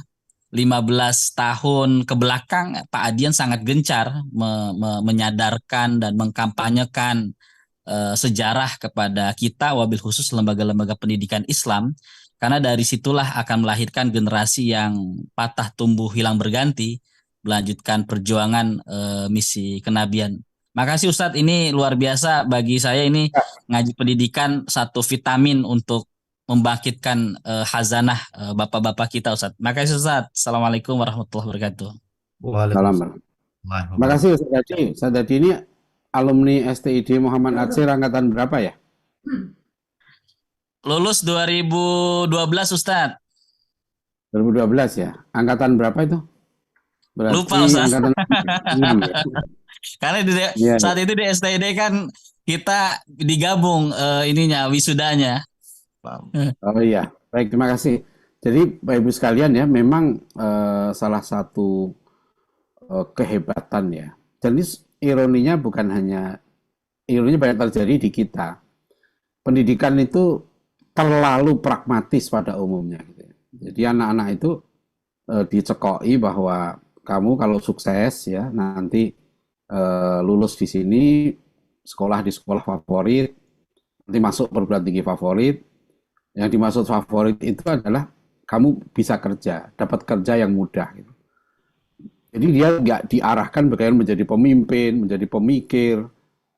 Nah, dulu nggak begitu, ya. Bahkan saya dengar dari Profesor Muhammad Nur di Chicago University itu ada lab school di sana. Kata Profesor waktu beliau kuliah di sana dengan Pak Amin Rais, ya, itu mereka biasa kalau ngumpul di kantin ada mahasiswa anak SMA, ya, itu anak SMA itu sudah diskusi tentang filsafat Yunani. Mereka sejak SMA itu sudah dilatih berpikir besar. Nah, makanya kenapa di kita dulu Pak Natsir itu kan waktu SMA. Bayangkan Pak Natsir di SMA Belanda itu dia bilang satu mata pelajaran kalau ujian dia diwajibkan minimal membaca 36 buku. Pak Natsir itu belajar bahasa Latin, bahasa Inggris, ya. Jadi apa namanya tradisi ilmunya itu ditanamkan. Ya, jadi Belanda saja waktu itu gitu ya. Itu makanya kenapa sekolah-sekolah Belanda itu SMA dulu kan melahirkan orang seperti Rosian Anwar gitu ya, Syahrir, Muhammad Nasir. SMA itu sudah perguruan tinggi waktu itu. Silakan Bapak Ibu sekalian baca buku sejarah pendidikan Islamnya Mahmud Yunus. Saya terkejut tuh membaca kurikulum Madrasah Aliyah Internasional, ya, Al-Irsyad Al-Islamiyah di Jakarta. Itu tahun 1913. Berdiri Madrasah Internasional Al-Irsyad. Saya lihat kurikulumnya itu sudah belajar sejarah peradaban barat, bahasa Inggris, nahwunya alfiyah, ya, macam-macam kurikulumnya. Yang hebat lagi gurunya. Gurunya itu saya baca ada dari Saudi, Tunis, Sudan, Mesir, Turki, gitu ya. Jadi dulu di zaman Belanda, ya, tokoh-tokoh kita mendirikan madrasah aliyah yang sifatnya itu sudah internasional. Nah, dulu mereka lulus nggak berpikir bagaimana saya jadi pegawai, enggak. Bagaimana mereka menjadi ulama, menjadi ilmuwan, gitu. Jadi tradisi ilmu itu yang ditanamkan. Ini penting karena nanti ya, saya perhatikan nih, banyak santri kan begitu, dia nggak tahu bahwa perguruan tinggi ini dia ada misi, ya. Dari dulu kan tujuan Belanda bikin sekolah di sini sampai perguruan tinggi itu melahirkan buruh. Ya, jadi ditanamkan bagaimana melahirkan orang-orang yang bisa bekerja di pabrik. Ya, tentu itu tidak sepenuhnya keliru ya, dalam arti ada yang lebih penting dari itu, ya, menjadi manusia yang baik. Nah, itu yang diabaikan. Makanya Ki Hajar Dewantara menolak. Tokoh-tokoh kita dulu bikin alternatif. Pak Nasir dan Bung Hatta kan mendirikan STI, Sekolah Tinggi Islam. Ya, nah itu bisa kita baca dalam sejarah tadi ya, bagaimana pendidikan di masa itu, ya, dan sekarang seharusnya kita sudah lebih baik lagi. Baik, terima kasih Ustadz Hadi ya. Ini beliau sangat apa namanya perhatian, ya, luar biasa terhadap dokumentasi sejarah. Baik. Baik, silakan. Satu lagi Ustaz ya, mungkin ada yang menanggapi Bapak Muhammad Zawawi Su'ad yang raise hand selanjutnya. Mungkin kepada Pak Zawawi selanjutnya dipersilahkan untuk menanggapi diskusi kita. Assalamualaikum warahmatullahi wabarakatuh. Waalaikumsalam. Waalaikumsalam warahmatullahi wabarakatuh. Saya Muhammad Zawawi Su'ad, bukan alumni dari Dewan Dakwah, tapi saya pencinta dan penggemar tokoh-tokoh Masyumi. Saya pelajari itu dan saya Ketua DPC Partai Bulan Bintang Jakarta Utara. Masa hidup saya abdikan untuk pendidikan. Pak Kiai yang kami muliakan, perspektif ilmu pengetahuan secara historis, bagaimana kita melihat dari perspektif Al-Quran, dan kemudian masuk pada zaman Khulafaur Rasyidin, dan kita tahu tokoh-tokoh kita yang lahir seperti Ibnu Sina, Al-Kundi, Al-Kindi, Al-Farabi, mereka lahir dari laboratorium masjid. Maka itu masjid ini kita harus menjadikan sebagai laboratorium dalam peningkatan kualitas hidup dan peradaban manusia. Sehingga kuncinya bagaimana perspektif Al-Quran dari sisi wahyu ini dapat terimplementasi secara keseluruhan. Tugas kita adalah menerima Islam secara kafah, mempelajari Islam, mengamalkan Islam, dan mendakwakan Islam. Dari kesimpulan Bapak tadi, kami harap afwan kita kembali kepada kajian-kajian Al-Quran, hadis, qiyas, dan ijma yang berkaitan dengan pengembangan ilmu pengetahuan dan teknologi. Sekian, terima kasih. Assalamualaikum warahmatullahi wabarakatuh. Waalaikumsalam warahmatullahi. Baik, terima kasih Pak Zawi. Saya kira ini saran yang baik ya, kita terima saran beliau ini untuk kita lebih intensif mengkaji Al-Quran, dan memang ya pendidikan kita memang basisnya Al-Quran ya, yang dicontohkan langsung oleh Rasulullah SAW. Jadi konsep-konsep, misalnya contoh begini ya, Al-Quran perintahkan Rasulullah untuk mendidik kaum muslimin, ya ayyuhan nabi haridil mu'minina alal qital iyyakum minkum isruna sabiruna yaghlibu mi'atain wa iyyakum minkum mi'ah yaghlibu alfan minalladzina kafaru fa innahum qaumun la yafqahun. Kan Allah perintahkan pada Rasulullah SAW ya untuk mendidik orang mukmin agar siap perang. Ya. Jika kamu ada 20 orang mukmin yang sabar, maka kamu akan mengalahkan 200 orang. Jika kamu ada 100 orang mukmin yang sabar, akan mengalahkan 1000 orang. Dan itu Rasulullah melaksanakan Quran itu. Mendidik sahabat Nabi, murid-murid beliau itu menjadi orang-orang yang sangat kuat, sangat pintar. Ya, sehingga dalam waktu ya hanya 4 tahun setelah beliau wafat, umat Islam sudah mengalahkan Romawi. Nah itu ya, jadi memahami Al-Quran dan melaksanakan gitu ya. Nah, saya memahami begini, Rasulullah SAW itu memang meninggalkan Al-Quran dan Sunnah, tapi plus gitu. Al-Quran dan Sunnah ditinggalkan, tapi Rasulullah juga meninggalkan satu generasi terbaik yang mampu memahami Al-Quran dengan benar dan mampu menerapkan Al-Quran dengan benar. Sehingga kekuatan mereka, kedahsyatan mereka memang betul menjadi khairun nas qarni itu. Sebaik-baik manusia itu zamanku. Itu real, nyata gitu ya. Nah, jadi Rasulullah itu mendidik gitu ya dengan keteladanan yang luar biasa. Beliau contoh model, ya model abadi dalam pendidikan itu. Saya makanya waktu kita kajian tentang pemikiran Prabowo Subianto kan berapa 2 pekan yang lalu ya, kan kita sudah membahas tuh. Ya, bahwa cita-cita Prabowo dalam bukunya Paradoks itu akan bisa terwujud kalau menurut saya Prabowo memindahkan kiblat pendidikannya. Kiblat pendidikan dari barat ke Madinah. Karena model terbaik pendidikan itu Madinah. Ya, di masa Nabi itu. Nah, ya kalau ada yang dengar silahkan disampaikan. Ya, kalau mau sukses. Kalau enggak berat sudah di zaman sekarang ini. Ya, apalagi kalau kita pakai konsep-konsep pendidikan barat ya.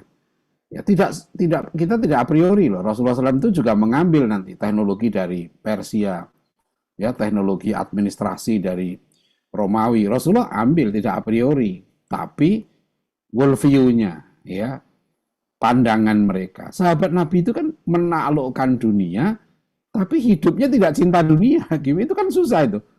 Biasanya orang kalau dia menaklukkan dunia, dia larut dalam dunia itu. Sahabat Nabi itu hebatnya, ya menaklukkan dunia, tapi dia tidak mencintai dunia. Ya kan? Umar bin Khattab radhiyallahu anhu itu kan pemimpin yang begitu hebat, tapi sangat zuhud, hidupnya sederhana. Ya, ketika anaknya diminta jadi khalifah, beliau nggak mau.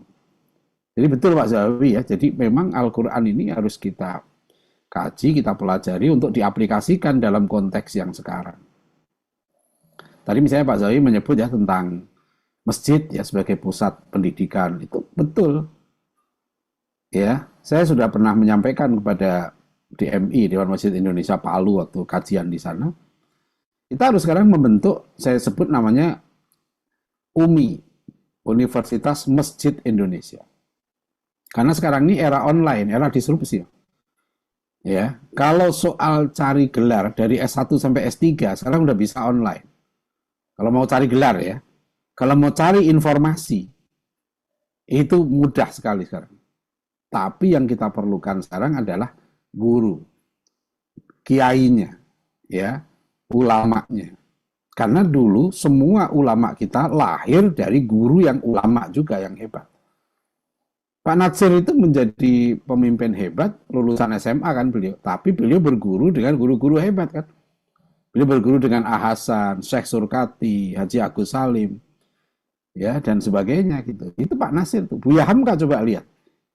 Menjadi ulama besar. Beliau berguru dengan ayahnya sendiri, Haji Abdul Karim Amrullah. Kemudian berguru dengan Sultan Mansur, berguru dengan Ki Bagus Hadikusumo, Cokro Aminoto. Bahkan Bung Karno sejak umur 15 tahun ya sudah dititipkan oleh ayahnya di rumah Haji Cokro Aminoto. Kan Bung Karno itu belajar pidato segala macam dari Pak Cokro. Akhirnya diambil menantu oleh Pak Cokro juga. Itu tradisi yang luar biasa dulu itu. Buya Hamka coba, baru berapa bulan di Mekah disuruh pulang sama Haji Agus Salim.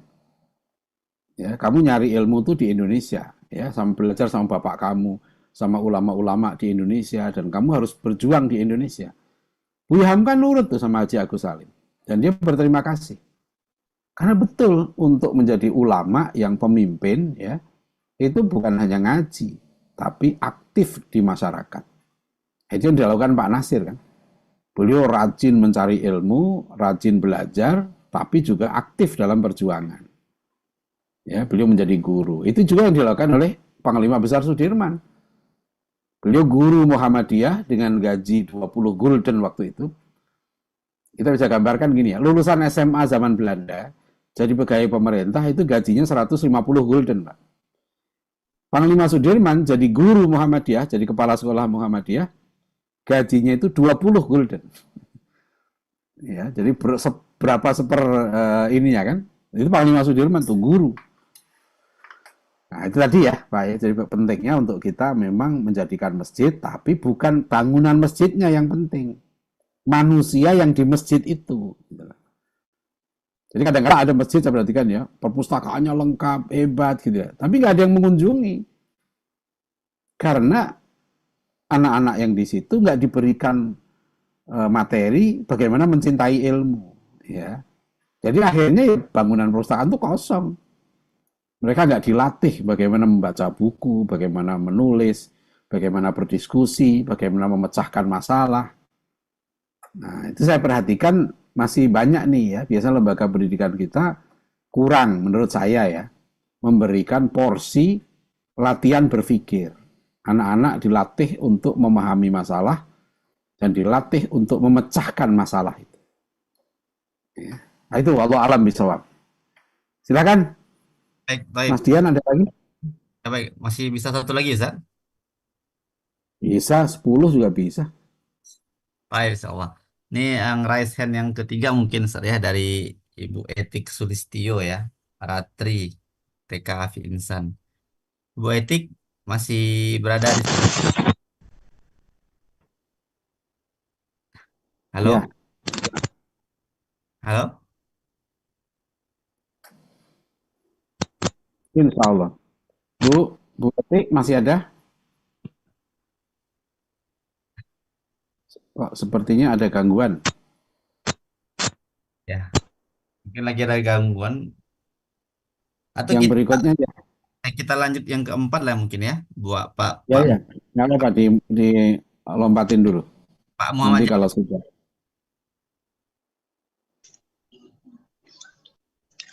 Assalamualaikum Ustaz. Waalaikumsalam warahmatullahi wabarakatuh.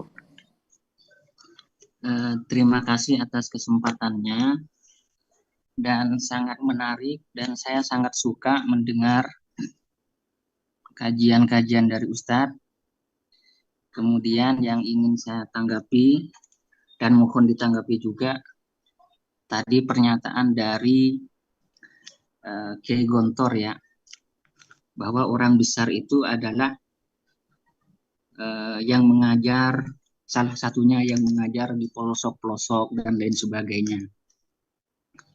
Nah, kita tuh menurut saya untuk saat ini harus sadar juga tentang realitas bahwasanya kita itu sangat sedikit yang kemudian menjadi orang-orang secara kepemimpinan berada di pucuk-pucuk pimpinan strategis gitu.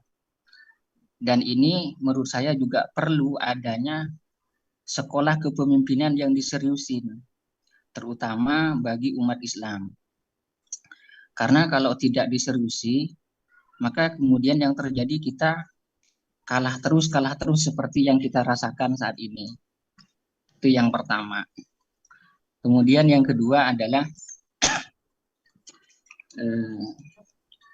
belajar sejarah itu emang menarik ya.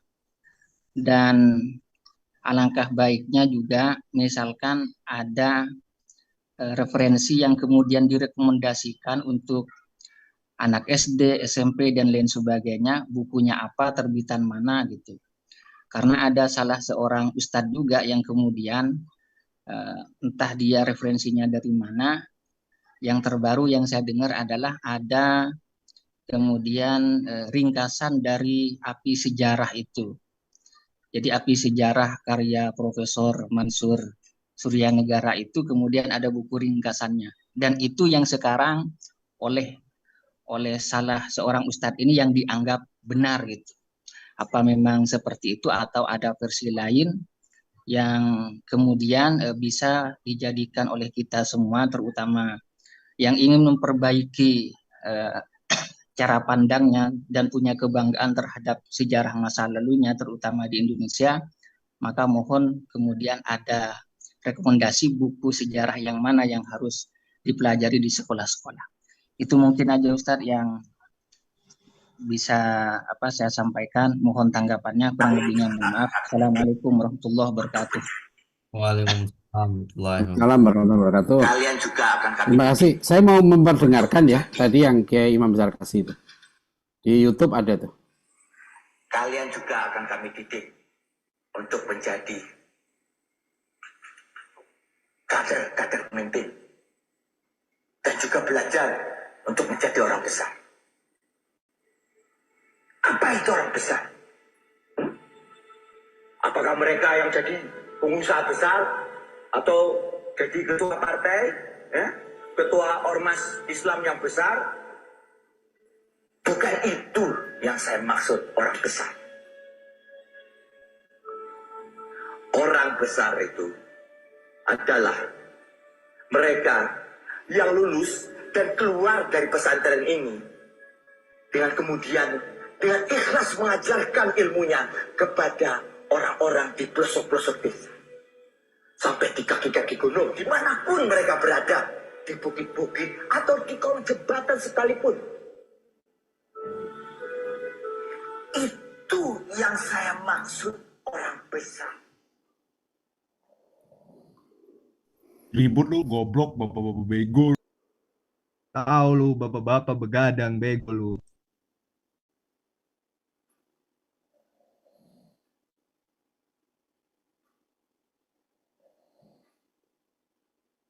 Ya, jadi itu luar biasa ya. Jadi inti dari ungkapan Ki Haji Muzarkasi itu orang besar itu orang yang memberikan manfaat ya pada orang lain dan memberikan manfaat itu mengajar memang. Kenapa sih sekarang ya di negara orang kan Pak Nasir itu mengutip ya kata-kata Dr. Nieuwenhuis. Bacot lu, bapak-bapak bacot banget.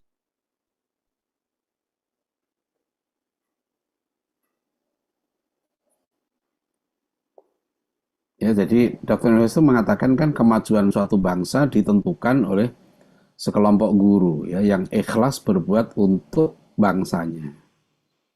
Nah, itu luar biasa itu. Kenapa sih dulu guru gitu ya, zaman Belanda dulu mementingkan pendidikan guru. Sekarang Finlandia juga begitu. Kan sebenarnya kebangkitan satu umat, satu bangsa selalu mulai dari guru. Ya, maka kebangkitan di masa Salahuddin Al-Ayyubi itu dari satu lapis ulama baru. Ulama baru ini yang nanti melahirkan kader generasi Salahuddin Al-Ayyubi itu. Jadi kalau kita sekarang mau bangkit bukan menunggu seorang pemimpin, tapi melahirkan para guru yang nanti melahirkan generasi baru. Gitu. Itu rumus kebangkitan itu seperti itu. Yang ditulis Dr. Ihsan Al-Kilani, Hakadha Dhoharun Jilu Salahuddin itu. Jadi tadi begitu tuh Azamal tentang pentingnya guru ya. Jadi ini kalau soal buku sejarah sebetulnya banyak, bahan sejarah itu banyak sekali. Yang jadi masalah saya perhatikan itu belum muncul kesadaran bagaimana pentingnya menjadi ilmuwan sejarah. Alhamdulillah Dewan Dakwah ini ya dengan program kaderisasi ulama S3 itu kita sudah banyak melahirkan ilmuwan sejarah. Ya, Dr. Tiar Bakhtiar itu alumni kaderisasi S3 Dewan Dakwah. Ya, Dr. Susianto ya di Jawa Tengah ahli sejarah Jawa. Ya, Dr. Isa Ansori ya itu ahli Wali Songo. Nah, terus ada banyak ya yang menulis tentang sejarah sains, Dr. Wido. Itu juga alumni S3 Dewan Dakwah itu. Ya, jadi mungkin orang tidak banyak tahu bahwa Dewan Dakwah sudah melahirkan banyak ilmuwan sejarah dan terus sekarang ya terakhir kita lulus ada Dr. Akmal ya di UI yang menulis tentang sejarah Buya Hamka. Jadi sekarang tinggal gurunya dimasifkan. Ya, sebab kalau gurunya baik ya itu materi sejarahnya tinggal ngambil sekarang ini. Ya, karena yang penting itu gurunya. Saya ingat ya almarhum Pak Maftuh Basuni, Menteri Agama ya, pernah cerita ke saya. Salah satu guru dia bilang yang paling berkesan sampai sekarang itu guru SMP saya di Rembang. Itu guru sejarah. Dan dia orang PKI kata Pak Maftuh ini. Tapi kalau ngajar sejarah, saya sampai sekarang masih ingat. Dia tuh kata Pak Maftuh begini, kalau dia ngajar sejarah itu masuk kelas dan dia bilang gini, tutup semua buku kalian dan dengarkan saya bercerita. Dan itu dia cerita tentang sejarah itu menarik. Jadi memang guru sejarah itu kayak guru dongeng gitu. Dan harus menarik. Guru sejarah itu harus pinter gitu ya, harus menarik ngomongannya sehingga motivasi. Anak saya itu tertarik sejarah karena gurunya waktu dia SMP itu Dr. Alwi Alatas. Belajar di bawah pohon. Di Attaqwa ini dulu, anak itu belajar sejarah kita belum ada kelasnya.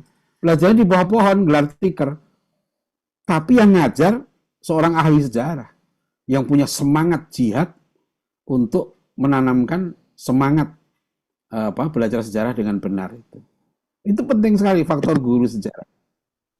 Ya, yang jadi problem adalah ini belum. Saya kan banyak misalnya guru Pancasila. Guru Pancasila kita butuh sekali loh sekarang. Mata pelajaran wajib di sekolah. Siapa yang mengajarkan pemikiran Pancasilanya Pak Nasir, Buya Hamka, Kasman Singodimedjo, Ki Bagus Hadikusumo. Ya, kalau bukan guru sejarah kita, guru Pancasila kita gitu.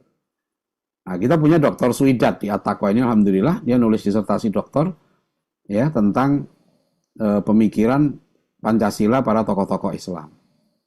Ya, dia mereview satu buku pendidikan Pancasila dari satu organisasi Islam gitu.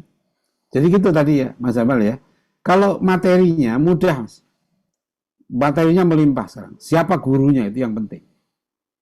Ya, jadi tolong kita serius sekali untuk mengkader ya guru-guru sejarah yang memang bermutu, ya berkualitas dan bersemangat dalam mengajarkan. Nah sekarang alhamdulillah mulai tumbuh tadi dikatakan memang banyak peminat-peminat ya dalam pelajaran sejarah. Karena kalau salah ya bahaya sekali. Jadi itu ya. Jadi tentang sejarah tadi. Nah yang kedua tadi apa ya Mas Jamal ya? Saya lupa ya. Sekolah Tentang... kepemimpinan. Oh iya, jadi loh. Jangan dianggap remeh ya mengajar anak-anak yang mengajar di pelosok, di kolong jembatan gitu. Itu kaderisasi kepemimpinan yang sangat bagus. Ya, pemimpin itu kan pendidik. Muhammad Nasir itu mulai menjadi pemimpin dari mana dia? Dia mulai mengajar SMP tanpa dibayar. Lulus SMA, langsung jadi guru SMP tanpa dibayar. Karena semangat perjuangan beliau tinggi, ingin menyelamatkan anak-anak Muslim yang sekolah di sekolah-sekolah Belanda, tapi nggak dapat pelajaran agama. Nah itu jadi menjadi guru. Ini pengalaman saya begitu. Saya lulus kedokteran hewan di IPB dulu, saya langsung jadi guru biologi. Ya, meskipun nggak lama, saya sekitar setahun jadi guru biologi, itu pengalaman luar biasa. Ya, di Dewan Dakwah ini alhamdulillah ya, alumni STID itu dididik 2 tahun dia tidur di masjid, kemudian setelah lulus 2 tahun diterjunkan ke daerah mengajar, jadi guru. Dia bukan hanya mengajar, karena ketika mengajar dia memimpin. Jadi gini ya, mengajar, jadi guru itu menata hati, mengobati hati manusia. Mendidik itu di situ. Ya, jadi bukan hanya dia memperbaiki komputer gitu ya, memperbaiki handphone, memperbaiki mobil gitu. Bukan hanya itu. Guru itu memperbaiki hati manusia. Jiwa dan raganya itu diperbaiki. Ya, makanya betapa mulianya menjadi guru itu di situ. Ya, pahlawan tanpa tanda jasa. Ya. Begitu ya, walau alam bisawab. Nah, jadi menjadi pemimpin dari mana saja kita mulai. Ya. Baik, tapi Ustaz, mungkin closing statement saja. Bacot lu, bukan jelek, Dian. Baik Ustaz, mungkin closing statement saja mungkin Ustaz, karena waktu juga sudah cukup larut Ustaz. Mungkin ada beberapa statement. Nah, ini dulu. Ya, masih bisa nih. 9:50. Ini saya. Ustaz Dian. Komar, Ini Ustaz. ada Ustadz Komar, siapa lagi sama Ustadz Sukma, 2 orang langsung deh dia, ya. Ya. Singkat-singkat aja. Ya. Saya dulu ya. Assalamualaikum warahmatullahi wabarakatuh. Waalaikumsalam warahmatullahi Bacot wabarakatuh. Ustadz, bego, goblok lu. Jadi langsung saja Ustadz, tadi inti dari persoalan itu adalah keikhlasan, itu yang saya tertarik minta closing statement dari Ustadz Adian. Bagaimana membangun keikhlasan, karena saya kebetulan dari 7 tahun yang lalu membangun pesantren yatim di pelosok Bekasi. Nah, Weh bego, jenggot lu sendirilah jorok gitu banget. yang namanya anak yatim itu adalah pribadi-pribadi yang memang tidak punya sebelumnya begitu, mereka tidak punya api cinta gitu, sehingga sulit memberikan cinta. Ada saja perilaku-perilaku anak yatim yang sulit dinalar kita gitu sebagai guru, dan kadang kita sendiri agak emosi gitu meladeni mereka gitu. Nah, artinya sedikit banyak kadang-kadang kita nggak ikhlas juga gitu. Tadi saya minta arahan dari Ustadz Adian, bagaimana caranya membangun keikhlasan untuk para guru di pesantren kami, Ustadz. Itu aja. Terima kasih. Assalamualaikum warahmatullahi wabarakatuh. Waalaikumsalam. Iya, gimana ya? Memang ikhlas itu paling susah ya. Wal mukhlisuna fi khatar. Orang ikhlas itu dalam bahaya. Diam kalian orang tua ya, nggak usah banyak. Jadi memang ikhlas itu susah. Oleh karena itu ya tentu yang paling penting itu visi akhiratnya diperkuat, ya. Jadi visi akhiratnya diperkuat, keyakinan bahwa mengajar itu adalah perjuangan. Maka saya sering menyebut begini kan, sampai kadang-kadang saya agak mungkin kata-katanya agak drastis gitu ya. Kan saya bilang, guru itu sebetulnya semakin kecil gajinya, ya insya Allah doanya makin makbul. Ya, karena kan potensi terzoliminya itu besar. Ya. Jadi semakin kecil ya. Tapi kalau ada duitnya gitu kan, masalahnya kan kalau